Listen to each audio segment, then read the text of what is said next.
Olá pessoal, novamente, tá? E por fim, né, fechando aí os nossos apresentação, né, de um pouco, né, falando um pouco aí dos nossos compostos inorgânicos, vamos falar um pouquinho sobre os óxidos, tá? Óxidos também é uma classe de compostos relativamente simples, uma vez que é sempre um composto binário, né? Então todos os óxidos são compostos inorgânicos binários. O que significa binário? Formado por apenas dois elementos químicos, tá? Sempre um desses é o oxigênio. Então é sempre o oxigênio ligado a um metal ou o oxigênio ligado a um ametal, né? Por isso eu posso ter inclusive uma classificação entre óxidos iônicos e óxidos moleculares, né? Quando o oxigênio ligado a um metal, eu tenho um óxido iônico, que eu tenho uma ligação iônica acontecendo. No caso, quando eu tenho um oxigênio ligado a um ametal, eu tenho um óxido molecular, que no caso é uma ligação covalente.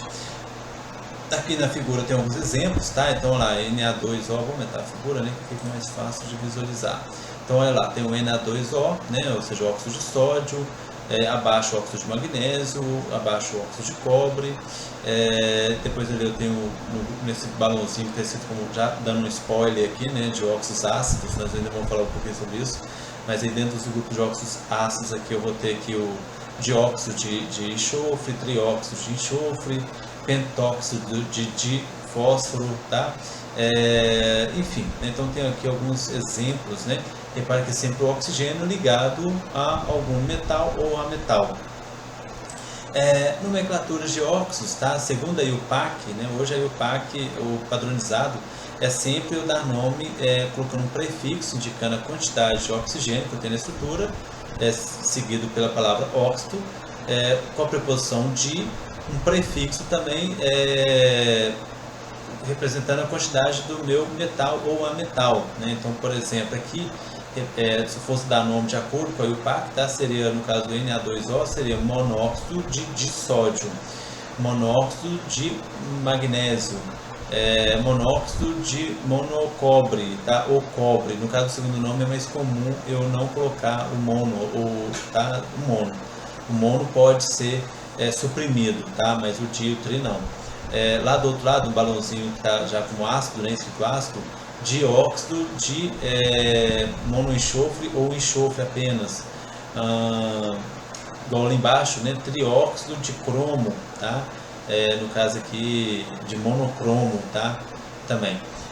No entanto, ainda é comum a gente achar algumas nomenclaturas mais antigas, tá? E aí eu coloquei aqui como, por exemplo, apenas colocar, no caso de óxidos iônicos, óxido de o nome do metal, tá? Isso para óxidos iônicos, né? Óxido de o nome do metal. Então, óxido de sódio, óxido de potássio, óxido de magnésio. Lógico, se for, por exemplo, metal de transição, eu preciso colocar a carga desse metal de transição, né? Óxido de ferro 2, óxido de ferro 3, né? Óxido de chumbo 4, né? Enfim, tá?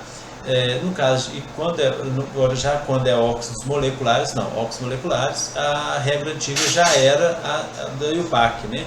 A de colocar a quantidade de oxigênio, prefixo quantitativo para a quantidade de oxigênio e um prefixo quantitativo para a quantidade do meu ametal dentro da estrutura, como eu falei agora há pouco.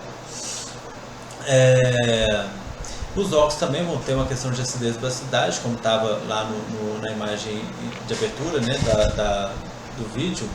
Então, alguns óxidos, aqueles óxidos que reagirem com a água e formarem ácidos, são classificados como óxidos ácidos, e aqueles óxidos que reagirem com uma base, aqui está só um exemplo, aqui, na verdade esse exemplo está só como o óxido ácido, né? Mas enfim, então o óxido ácido é aquele que reage com água e forma um ácido. O óxido básico é aquele que reage com água e forma base. Assim, também como um óxido ácido, ele vai reagir com uma base formando sal e água. E o óxido básico também vai reagir com um ácido formando sal e água, tá? Então isso também funciona aí dentro de uma reação de neutralização para neutralizar, né, um ácido ou uma base, dependendo do tipo que é esse óxido. De uma forma geral, tá, os óxidos, que dá inclusive para a gente analisar, né, o óxido iônico, ele tem na sua composição um metal. O metal está presente nas bases. Então repare que o óxido iônico ele vai ter uma tendência de formar óxidos básicos, tá? Vai tender a formar bases. Se ele forma base, então ele é um óxido básico, né? Óxidos iônicos, então vão ser óxidos básicos, porque formam base ao reagir com água. Já os óxidos moleculares, eles estão no oxigênio ligado a um metal. A metal está presente em ácidos. Então esse óxido ácido ou óxido molecular, ao reagir com água, forma ácido, por isso que ele é classificado como um óxido ácido. Se ele é um óxido ácido e o outro é um óxido básico, é claro que quando eles reagirem com um ácido ou com uma base, eles vão neutralizar esses, formando sal e água, né, como está representado aqui. Nós vamos ter também aqueles óxidos que são classificados como óxidos neutros, né, que não vão ser nem ácidos nem básicos, tá? Ou seja, eles não ocorrem reação com água e nem reação de neutralização. Um exemplo aqui para óxido neutro é o monóxido de carbono e o monóxido de nitrogênio, né, como está aqui, que é o CO e o NO. Então repare que o óxido neutro, tá, eles não reagem com água, né, não formam nada e não reagem com ácido também, então, ou seja, não neutralizam ácido, por isso são classificados como óxido neutro. E só tem esses dois, tá? Só o CO e o NO, não tem outros óxidos neutros não. Apesar de que eles podem sofrer reações de oxidação, como está representado ali, né? E aí o gás carbônico já não é óxido neutro, tá? O CO2 já não é neutro, ele é ácido, né? E óxido ácidos, então aqui alguns exemplos, tá? Dióxido de carbono, pentóxido de nitrogênio, trióxido de enxofre, dióxido de enxofre. Inclusive, esses são os precursores da chuva ácida, né? Por que a nossa chuva sempre vai ser ácida? Porque na natureza, na minha atmosfera, eu vou ter uma grande quantidade desses gases lá. Seja a partir de queima, de uma forma geral, queima de combustíveis, né? Que geram esses gases tóxicos aqui no meio ambiente. Que então, quando a chuva cai, precipita, ele vai reagir com esses gases, formando aí o ácido carbônico, o ácido nítrico, o ácido sulfúrico, o ácido sulfuroso, né, que são danosos ao meio ambiente também, né. Aqui está um outro exemplo, tá, só para poder refinar um pouquinho sobre essa questão de óxidos ácidos, né. Então, olha lá, tem um trióxido de enxofre, né, que é um óxido ácido. Por quê? Porque quando ele reage com água, ele forma ácido sulfúrico. E assim que seria um óxido ácido, ele também reage com uma base. Aqui está fazendo o exemplo dele reagindo com hidróxido de sódio, que é uma base, e ele formando um sal, então, que é o sulfato de sódio, mais água. Então, uma relação de neutralização entre um óxido ácido e uma base. Aqui são exemplos de óxidos básicos, tá? Então, tem aqui o óxido de sódio, o óxido de cálcio, o óxido de potássio e o óxido de níquel. Aqui o óxido de níquel 2, tá? Porque aqui esse níquel tem, a carga dele é 2+.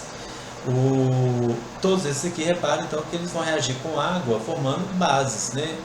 O óxido de sódio forma o hidróxido de sódio, o óxido de cálcio forma o hidróxido de cálcio e assim por diante, né? Aqui um exemplo da reação deles, né? Então olha lá, um óxido básico ele pode reagir com, assim como ele reage com água formando uma base, ele pode também reagir com ácido formando sal e água. Então, olha lá, o óxido de sódio pode reagir com ácido sulfúrico numa reação de neutralização, formando aí o sulfato de sódio mais água.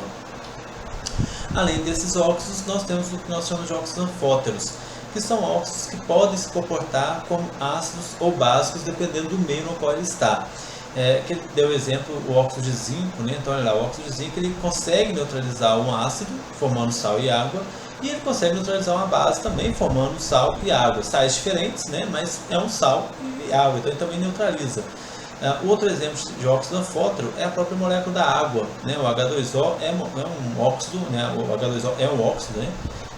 Tem um oxigênio ligado ao hidrogênio, por isso é um óxido. Também é por isso que pode ser chamado de monóxido de dihidrogênio, né? Ou água. O nome e o PAC da água, né? H2O seria monóxido de dihidrogênio. Um outro exemplo aqui que ele dá para um óxido anfótero é o trióxido de dialumínio, né? O Al2O3, tá? Pessoal, em termos de compostos inorgânicos, basicamente isso, tá? Acho que conseguimos apresentar então todos os grupos funcionais. Espero que tenha, né, entendido um pouco sobre o conteúdo. Façam a leitura do material e a gente discute então esses temas, né, no nosso atendimento 5, ok?